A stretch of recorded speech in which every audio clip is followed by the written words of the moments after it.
Hello fam, Salamander Speak here, bringing you a new show on my new channel. It's called Arguing with Myself. I will don a blue and a red shirt and take both sides of a debate and argue with myself until eventually I reach a standstill. That's where you in the comments will come through and say which side you agree with personally, and I'll tally them up. Next video I'll tell you which side won. This week's debate will be foul language in online gaming. Can it be used as a competitive angle, or is it just plain wrong? I will let Red take the first side.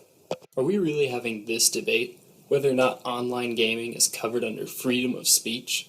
Look, it's pretty obvious to me that if I want to talk a little smack before the game in the pre-game lobby, knock my opponent off their best game, and take that victory out from under them, well, that's a tactic that I should be allowed to employ.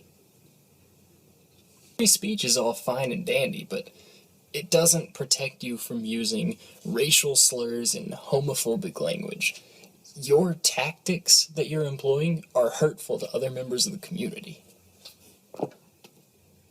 If they find my words so offensive that they can't even talk to me, they can go to my name in the menu and click mute.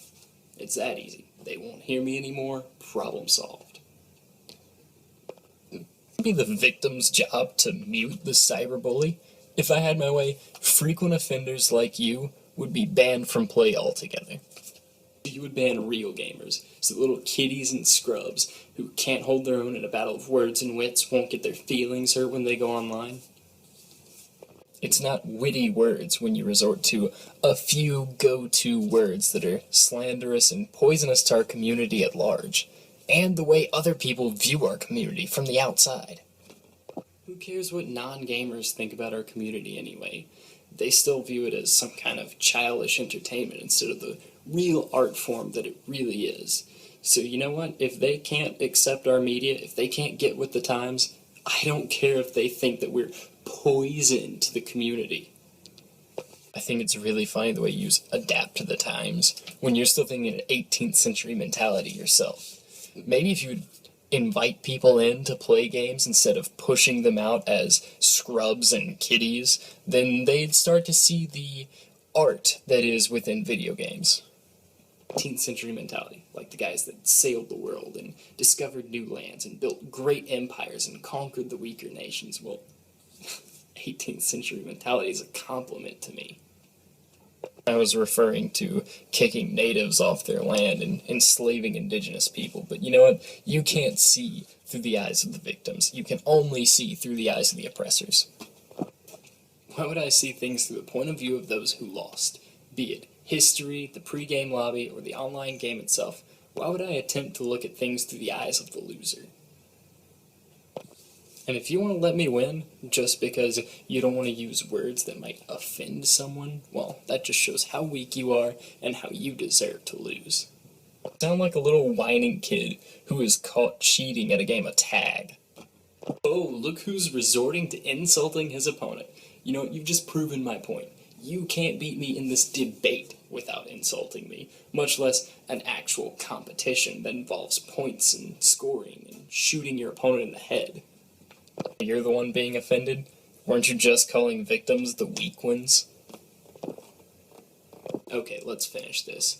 I'm going to compare online gaming as an esport to physical sports, namely football. So you're defensive lineman, you're on the line, you're trying to punch through the offensive line, get to that quarterback. So you get inside that offensive lineman's head by telling him exactly what you think about his mother. And then, once you get past him, because he's off his game, he's ready to jump the ball, he's ready to jump you, and you blitz past him because he's not focused on his technique in the game. You tackle that quarterback, you get inside his head now. You tell him what you think about his mother while you're at it. And you know what? Now, when he gets up and he's getting ready to make that next play, he can't focus on the play. He's thinking about what you said, he's angry at you, he's not in the game anymore, he's in his head. And from that point on, you've won the game. You, as a defensive lineman, have taken out your opponent. The same goes for online gaming.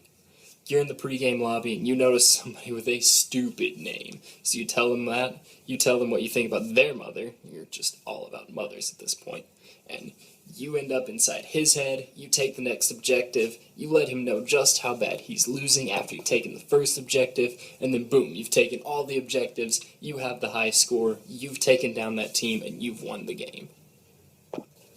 In any game you play, unsportsmanlike conduct is not allowed. It gets you penalties such as yards sent back. It can get you banned from the game, banned from games after it, and even kicked out of a league altogether. I want to see the same implemented in online gaming. I want to see repeat offenders banned from the network, or at least suspended for a certain amount of games, and maybe even have some penalties against them in the game itself.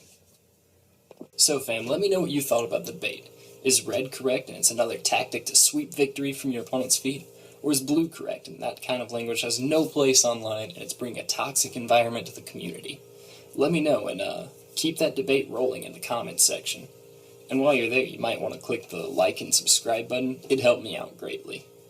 Anyway, come back next time for more Salamander Speak.